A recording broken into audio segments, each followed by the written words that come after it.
1, 2, 1, 2. All right. Yeah, we're good. Off to a good start already. Again, I'm Jeff Grubb. I'm a reporter with GamesBeat. We're going to be talking about the current and future challenges of social casino.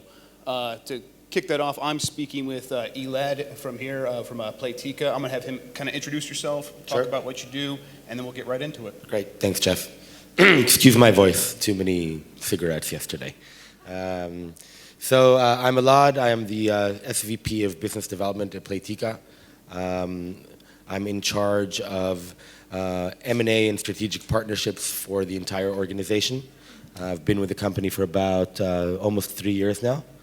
Have kind of a diverse background, but I've been in mobile since about 2008 and moved into games via Playtika. And that's about it. Excellent. I guess to get started, let's just have you kind of explain the very current situation with social casino. What does the market look like today, and then maybe how did we get there? Okay, so maybe we'll start with how we get there. Please. Or how we got there.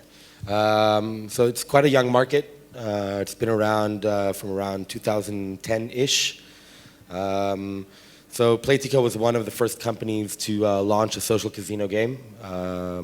Depends on who you ask which product was out first, but we'll leave it at that. But the story goes is that when our founders set up the company, Robert and Uri, is that they went out and they had this great idea of creating a social casino game. And they went out to investors and angels out in the market and they said, listen, we have this great idea to do a slots game, but there's no gambling. And everybody laughed them out of the room. Some of them even kicked them out of the room for the ludicrous idea. And then they did find a couple of angels who invested in the company. The company took off very quickly, and today it's a niche that generates around $4 billion a year. It's still growing. Growth is being driven mainly by mobile and mobile penetration, much like the entire games industry is. Facebook is still an important part of our Facebook canvas. It's still an important part of our business. And I think we are going to see at least 3-4 more years of additional growth. It's getting tougher and tougher. We'll talk about the challenges a little later, but there's still more growth to come. Excellent. I guess let's focus on that growth a little bit. You said it's driven mostly by mobile. Is that a transition for the industry going from Facebook to mobile? Is that causing any issues? I think that was an issue. It's no longer an issue. It's a mobile-first niche by definition right now. Playtika until March of 2014 was making more money on the Facebook canvas than it was on mobile. And then we hit that tipping point where we started making more money on the mobile platforms. And today it's definitely, by definition, a larger part of our revenue, and it's growing all the time. Not because the pie on Facebook's getting smaller, it actually isn't. It's just that the mobile's getting larger. And Facebook's still, like I said, a very important part, but growth is being driven by mobile, yeah. And do you expect that size of the pie on Facebook to remain the same size, or are you guys projecting any loss or growth there? It's a good debate. It's a good question. I think Facebook Canvas as a platform is not going to see the growth that it saw in its initial years. I think everybody feels that already. That being said, for social casino, it's still a very critical part of our user base is still there. If you think of our so-called cliched target market, 45-year-old woman from the US, 45 to 55, then they're still on canvas, and many of them are still playing. I don't think it's going. I don't think it's going anywhere. I don't think we're going to lose that user base. It might not be as strong as the past, but it's still, for a very long time, going to be a very important part of our business for the entire niche. Excellent. So there's Playtika, and then who else is in this industry, and who kind of controls most of the market, and how does that work? Okay. So the market is quite a top-heavy niche.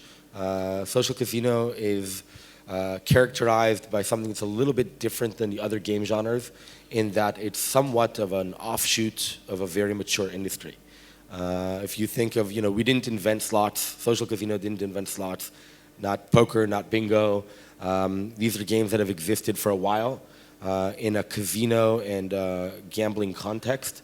The innovation of social casino was essentially to take these well-known, popular, classic games and essentially pull out the gambling element, put a free-to-play business model on it, put them on modern distribution platforms, Canvas, mobile, etc.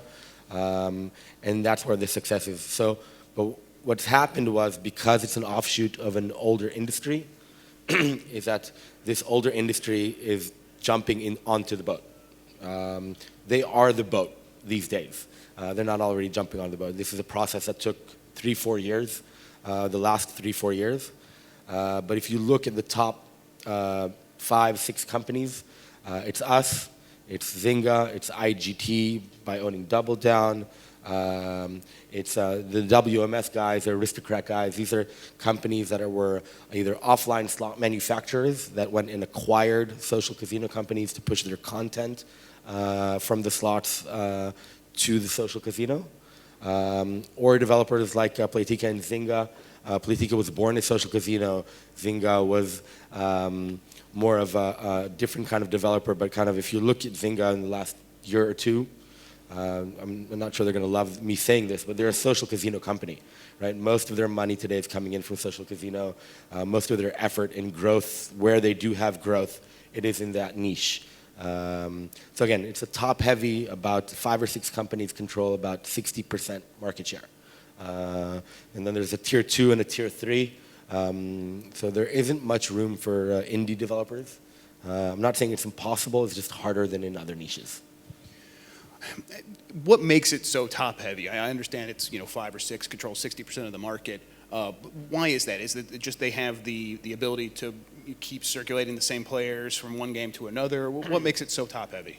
Okay, that's a good question.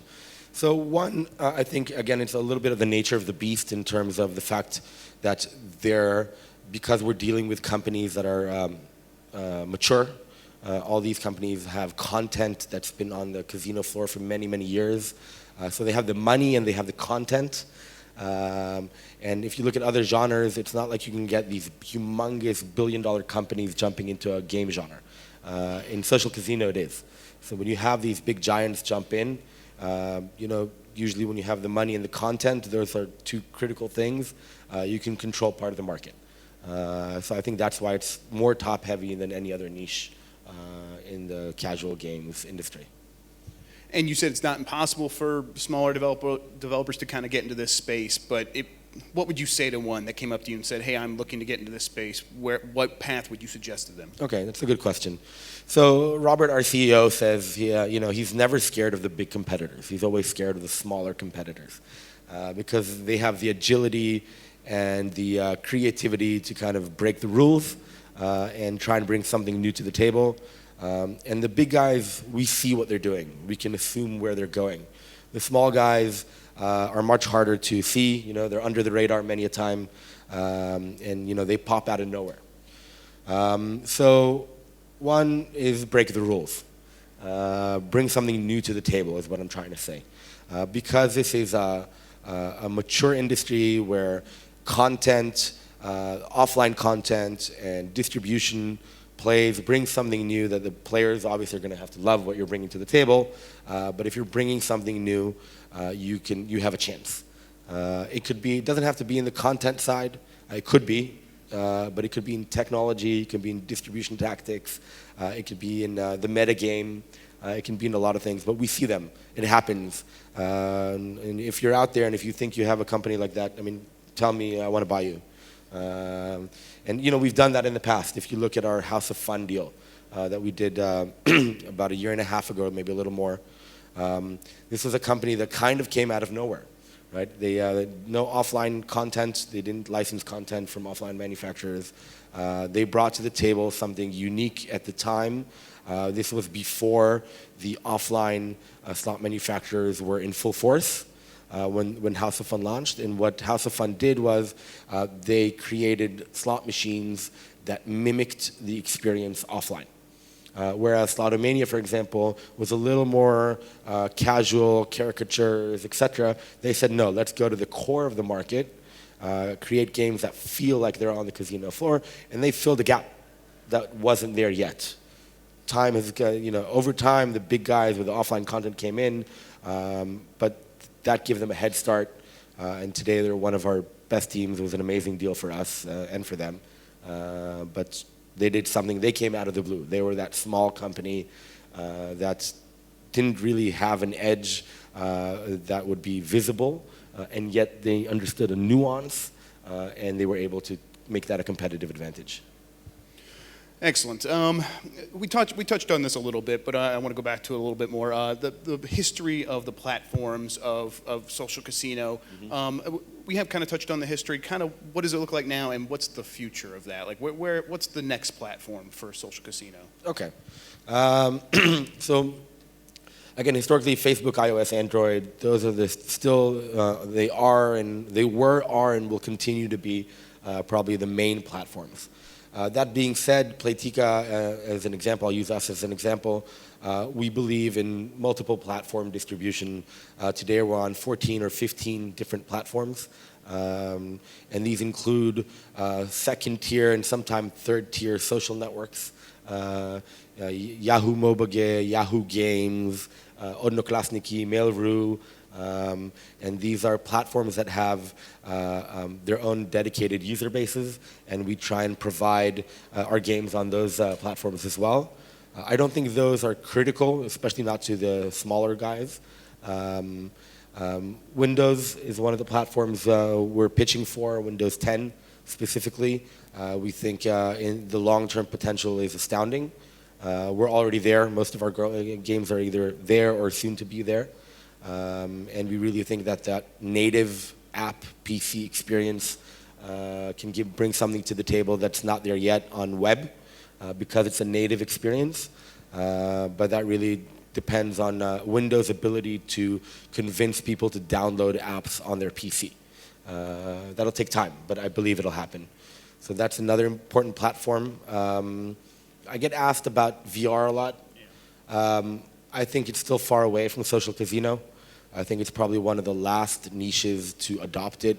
If you think of the target market, our audience, our players, they're older crowd, and they're probably not going to run to buy an Oculus VR to play a slot machine yet. What would make them, do you think? Is it just like getting mobile VR down to a price where even modest handsets can run it, or is it just not? I think they're not going to be the early adopters. Right. So whatever pans out of mobile VR or VR in general, I think it'll just take time. There's maybe some games that have a better chance compared to slots or bingo, like poker. It's a more male-oriented game. It's a little younger. I can see that happening, and yet I'm not sure it's going to be a large market in the next 2 to 3 years. I know some companies are working on it already. I think they have a lot of guts, which I like. I don't say that in a bad way. And I think it's gonna become something one day. If you have the breadth to survive until that day arrives, and you'll be a kind of first in market, it's a great place to be. Wonderful. So I look around and I see there's various regions for social casino. There's a type of player in the U.S. and there's a type of player in Europe. But how do you guys sort of approach these different markets and specifically like Asia, which seems like to be one of the big growth markets, Southeast Asia, especially. Right. How do you approach these different markets in different ways? Okay, it's a good question. I'm going to have to be careful about which of our strategic plans I kind of say out loud today, but. I think most of the people know that social casino, the 3 core markets are US, Canada, Australia. If you think of it, it makes sense. It's a slots-driven revenue niche. American video slots are popular in these countries, and it's driven by that. That's why these countries are the core. That being said, casino or luck-based games in a casino environment are played all around the globe, right? Luck-based games are played from the start of mankind. It's cross-cultural, and there's a lot of potential in every country, in every form. social casino, Asia, Latin America, even Western Europe has its own niche or nuance. I think that if I were a smaller social casino developer, that's probably one of my main focuses right now, would be to control a specific country and understand the nuances of that user base and what they want. And it's not just about localization of the language, it's about culturalization of the product, of the content itself. So if you go to Germany and you walk into some of the casinos, their slot machines are different than the ones you would walk to in Vegas. And that's the kind of games they're used to be playing. So if you can give that same experience in Germany via a social casino, you have an edge. And that's true also about, again, localization, which is obvious, support in the local language, things of the sort. And I think that's very important. Even local pricing in some of the countries, you're going to Southeast Asia. If you ask the average Southeast Asian user to pay $5, which in the US is not a large amount, in Thailand it might be a huge amount. So you have to adapt your pricing accordingly and do kind of a dynamic pricing model. In terms of potential, I think it's still all open. Nobody's really controlling the Asian market. Nobody's controlling the South American market. I think both are very, very important markets that will drive growth in probably the next 3, 4, 5 years. And again, it's important to say there's no such thing as the Asian market. Okay, every country is a market within itself. Japan doesn't behave like Korea. Korea doesn't behave like Thailand or Malaysia, et cetera, et cetera. So you can't create a product for the Asian market. It's not the way to think. You're going to create a product for a specific country with specific nuances, et cetera. Do you think that going into like the Asian markets, a big company from the West should try to develop their own content, their own ideas, their own IPs for these, and try to force them into those wedges, or should you be looking to acquire companies that are already in that space? I think if you're a big company, you try both, okay? And you try every tactic you can because you don't really know yet what's going to be the dominant strategy for success. So if you have the luxury of attempting to create your own content, buy local content, create a local developer, bring American video slots to an Asian country, or bring their local slots, you try everything. I think it would be arrogant to say that you know how to make it succeed. So if you can, you hedge your bets and you try it all. Let's talk a little bit about content. I come from a background covering games where content to me means a new AAA game launch or something like that. What's it mean in the social casino space? Does it just mean a new type of video slot or what? Okay, so I think if you look at we have, social casino has some benefits in the content context. In that if you look at most of the social slots games. And this might be true, somewhat true to bingo, somewhat true to, not really true to poker, but we'll focus on slots for a moment in terms of content. These slots games, they're not really a game. They're a platform. So Slotomania, House of Fun, Caesar Slots, Double Down, all these games are slots platforms. Yes, they have a metagame that ties them together, but I really like saying that Slotomania is more like a TV channel than it is like a game. Because I perceive our games to be more like HBO, where we release a new episode every week to one of our great shows. So if Slotomania was a show, it'll get a new slot machine every week. And our players wait for that slot machine in terms of the content, and it excites them. I think that fact that we have been able to platformize the games allows us to push new content in regularly and keep the users very engaged. Slotomania now and Caesar Slots and House of Fun, these are games that have hundreds of slot machines inside. It's a content niche.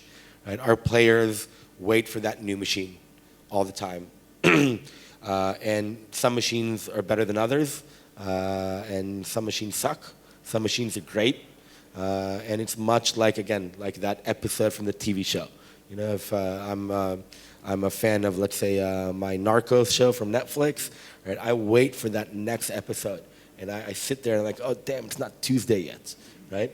And it's the same thing in our content. Now, content, there's quality content and there's unquality content. Most people who don't know slot machines, and I didn't know slot machines before I came to Playtika, it looks like this machine that spins some reels. Right? It doesn't look complex or having much thought behind it. But once I jumped into the niche, I understood that it's a humongous world. Okay, a slot machine is a piece of art with a story to it, and there's science behind it, and there are some legendary slot designers, and there aren't many in the world. There are I wouldn't say a hand-picked few, but let's say there are probably 30, 40, 50, 100, maybe 150 slot designers in the world that are legendary. Right? They know how to get that end user to experience what he's looking to experience. So content's critical. Can I ask, is the user appreciating it, the content on that Yes, level? 100%. 100%. I think a passionate slots player can differentiate between a horrible machine, an okay machine, and a great machine in a matter of minutes. And if it's a great machine, they'll stick to that machine for a while. And again, it's a matter of taste because there are themes and there's art and there's music and there's math to it, but there are legendary machines. Some machines stick out exponentially more than others. And those because they're great. So it's definitely a very specific content player, a passionate slots player, i.e. could be a whale as well. They're going to look at a machine, they're going to say, oh, that was done by a professional, that was done by an amateur that doesn't know how to make slot machines. So this market of very dedicated slots players and social casino players, are they kind of solidified? Are they all in the sort of ecosystem that they're going to stay in? Are they just playing Playtika games and they're not moving around? It's not a fluid place where it's easy to kind of acquire new users? Okay, so that's kind of a few questions. I'll try and approach them all. So it's a loyal user base. It's a niche. Let's not forget, social casino is a niche. It's not a mass market product that can touch every person or type of person, etc. Some people love slots, some people don't, and that's fine. Players are loyal because it's a content play, right? I'm loyal to HBO. You know, I know whatever they push out, it's premium content. 80% of their shows, I know I'm going to enjoy in some form or another. And I think it's true also in our world. So players are very loyal. That being said, I do watch other TV channels, right? And our players play more than one game at any given time, by definition. We've asked the reason, and we've talked about this in the past, up here at Casual Connect kind of conversations, is that Playtika has always been about a portfolio strategy. So why do we have more than one slots game? You know, just push out more slot machines, right? And the answer is no. It's because players play more than one app at any given time. And we'd rather them be playing more than one of our apps than a competitor. And you see that over the last 3 to 4 years, most of our larger competitors and the smaller ones have caught on to the strategy and are releasing more than one game. And that's really become kind of a strategy that the entire market understands. You have to have more than one slots game in the market, and you're trying to have your players play those 2 or 3 slots games that they play at any given time to be yours. That make sense? Absolutely. Now, so if you can get these players into your market, it seems like you have a good strategy of bouncing them around from one game to another, kind of keeping them busy. Right. How do you sort of get them into your market into your ecosystem in the first place? I understand that's probably getting more expensive. Yes. So CPI costs, and this is true for the entire games industry in general, but I think even more specifically in the social casino niche, because it's a highly monetizing niche, the prices go up by definition, it's market forces. How much higher than, like, would you say, than the average CPI? I don't remember the exact recent numbers, but it should be, in the $7 to $10 to $12 range per CPI. And if I'm not mistaken, the last numbers of kind of the general market could be $2 to $3. So we're substantially higher. That being said, it's a highly monetizing niche, so you're able to also generate an ROI. But if you're a small company and you need to spend $5, $6, $7 per CPI, you need a lot of cash to scale the business. It's very hard. And so what do you guys do about that? What are you? What's the solution? We're in the lucky position that we have the cash, right? Mm-hmm. So we can spend the cash, and we still generate a very positive ROI. But it has pushed us and everybody else as well, big and small, to look for alternative channels. Some of them I can't discuss because they're kind of trade secrets at this point. But we do drive traffic not just via regular network media buys. But it is probably the core of our budget. Our budget spend comes out. Google, Facebook, and all the other mobile networks are making a lot of money through us, with us, and our budgets are quite substantial these days. So we can push new traffic into the games. So when I do think about the social casino space, I do tend to think of Playtika and a few other companies, and it's been that way for a while. Right. You guys are a leader in the space, even as you said earlier, there are these traditional casino companies moving into the area. How have you kind of solidified your position so far, and how do you plan to keep doing so in the future? Cool. I think that's a good question. I think I'm going to enjoy answering this. So Playtika owns about 22% market share right now in the social casino niche. Second is, I think, IGT would double down at around 10 or 11%. And there's a few players at 7, 8, 9%, Zynga, GSN, etc. We are the, other than Zynga, which we can talk about in a moment, but compared to the other ones, we don't have that competitive advantage of having offline content from the slot manufacturers. We create our own original content, A to Z. And we've been able to maintain the quality of our content, that it competes head-to-head with these companies that have been creating slot machines for 80 years. They don't like me saying that, but you ask the users and they'll say it. So it's not about what I say, it's what the users are saying. And we're able to maintain premium content that the end users love to play. I think that's probably one of the key ways that we've maintained our position in the market. We had a early, the first in market helped us get that initial kickstart. You're right that now it's about maintaining that position. That's the challenge. We also have a unique corporate culture, and I think that drives our ability to maintain our growth and our leading position. So we have a unique organizational structure as well, where essentially each game lives as a standalone studio, and it has its own marketing teams, its own CRM teams, its own technology teams, its own content teams, and we have now 6 core games, and each one lives as a standalone business, which is counterintuitive because you're large, you're saying, okay, but why don't you centralize marketing? Why don't you centralize content creation? And the reality is that we've decided on financial inefficiency, so-called, which drives focus. Because these games, these teams wake up in the morning, they're 100% focused on the Slotomania users, or the Caesar Slots users, or the House of Fun users. And so even though we've multiplied by 5 these teams, it's the agility that it gives them and the focus that it gives them drives our ability to maintain our first position in the market, because we know what they're doing. We don't have problems like in many other organizations. So there's a centralized marketing team. And then each product has a marketing budget. Now they wake up in the morning and say, okay, we now need to make a push in Singapore because we saw something, blah, blah, blah. And then they go to that centralized marketing team. And that user acquisition team goes, sorry guys, we're now supporting Caesar Slots, we have an emergency. Right? So now you start fighting over prioritization, etc. And that slows things down. And that, I think that organizational structure has allowed us to maintain focus and maintain agility which is super key in this market.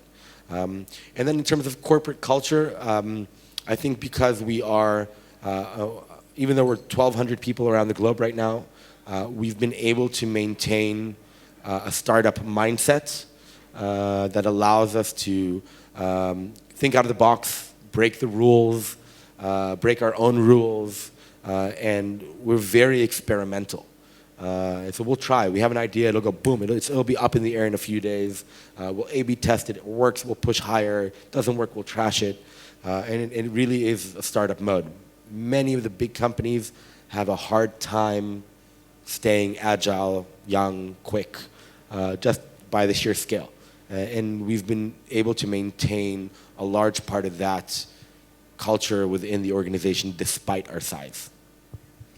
And I think we got a little bit of time before Yep. before questions, but I guess to touch on this a little bit more, you talked about having the larger market share, and you attribute it to having all these factors, the different teams and things like that. Right. What other metrics can you point to and say this is because of this? Like, is there a higher lifetime value? Is there players playing for a longer time, more engagement because of the things you guys do differently? Yeah. So, people ask me a lot, like, what does Playtika do best? And one of the things we do best, maybe the thing we do best, is what we call live ops. Live ops is it's a term used differently by different companies, but the way I would describe it is that our CRM operations so you'll get into the game, I'll explain it from a user perspective. You'll download Slotomania. Every day you open the app, there's going to be a whole different event. Sometimes multiple events in the app. So it's not just downloading the app and seeing those same slot machines. There's always something going on to engage you in the game. And that's segmented. So if you're at level up to 100, you'll get one event. If you're at level 700, you'll get a whole different event. And if you're in Malaysia, you'll get one event. And if you're in the US, you'll get another event. And that live ops, what we call CRM, or marketing and monetization, drives engagement in a way that is really probably the number one secret sauce that Playtika has, and replicating it is really, it's more of an art than a science. So it's really hard for others to replicate it. So that we do best. Probably social casino in general has the best live op teams in the entire games industry. And because, think of it, you walk into a casino offline, right? You have the restaurants, you have the bars, you have the shows, you have the slot machines, you have the table games. It's an entertainment venue, right? Our games operate like an entertainment venue, and that's the live ops part. And it's a 24/7, 365 experience. And we really know how to do that well. So that's really what's driving kind of Playtika's edge, one of Playtika's edges. It's really true about social casino in general, and I think it really differentiates us from a social casino from the rest of the market. By the way, I always say I meet a lot of developers not from the niche. I say, guys, take 10% of what social casino does in live ops, put it in your other types of genre games, it'll explode. And I've seen some companies do that, right? And some companies succeed. But it's still not common knowledge yet. Yeah, I was going to ask you exactly that. What can other niches learn from social casino? But then let's flip it then. What is social casino learning from other niches? Okay, I think we have 1 minute left. So what are we learning from other niches? So first of all, we learn every day from all the niches, right? We're still part of the games industry, anything from technology, user acquisition, analytics. It's all the same in social casino. And so we try and learn from everyone all the time. I don't have enough time to think about a specific kind of strategic level thing that we acquire from or learn from other niches, but we constantly learn from everyone. Excellent. I think that's going to bring us to questions. If anyone has any questions, I think Sean has a microphone. Raise your hand. Oh, Casey has one as well. Excellent. Great discussion, guys. I know that a lot of the great slot manufacturer game designers like Deanna Aoki, Ben Gomez, these guys have left the manufacturers and have gone into social mobile. Why do you think they've done that? I think it's just a sign of the times. Social mobile, Playtika has about, just we'll use Playtika as an example, right? 6 million daily active users. And these great creative people, slot designers that have this ability to create content, if they come to our niche or our side of the business, they can touch 6 million daily active players or 21 million monthly active players just via Playtika in a really quick way, right? Unlike in the offline slots, which is a long time process, manufacturing, regulation, on the floor. You create a slot machine, it takes you maybe a year or two to know if you created a great slot machine or not. With us, we churn out a machine every week for every one of our games, and it takes about 3-4 months to create a game. So it's much more dynamic, it's younger, it's funner. I think that's kind of, and it's a niche that's generating a lot of money. That drives people into that as well. Any other questions?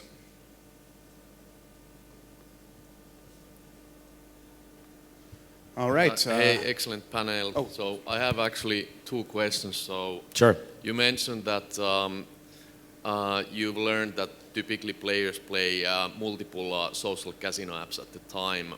So the first question is that do you have any numbers how big in terms of total DAUs social casino is? So if you calculate all unique players together, and how much new players are there coming to social casino? Okay, it's a great, both questions are relevant. The first one, we have an estimate of we'll call it the global social casino unique DAO. I'm not going to say it out here, out loud. I'm sorry. If you want, maybe you can get it out of me later.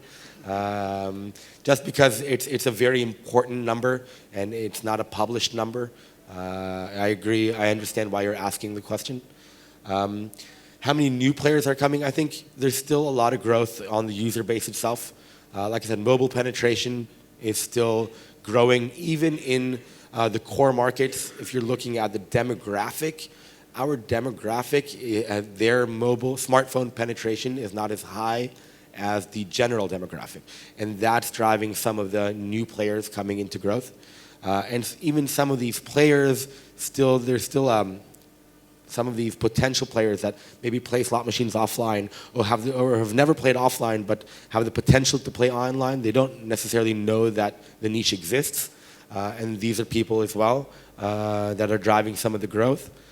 And of course, regional, right? And that I've spoken about many times on this stage. The Asian, Latin American markets, these are markets where mobile penetration is still low. And the potential is humongous over the next few years in these regional markets as well. Should have time for another question if anyone has anything. I've got a question for you. Shoot. You'd mentioned you release a new machine every week, I believe. It takes roughly a month or so, maybe, to build it. 3 to 4 months. 3 to 4 months, okay. How do you find that the machines either work or they don't work when you put them out? And how important is it to iterate based on the data that you get with a new machine when you put it out? That's a good question. So yes, some machines work, some machines don't work. It's very visible. We measure spin share and bet share on a specific machine compared to the other machines on any given time.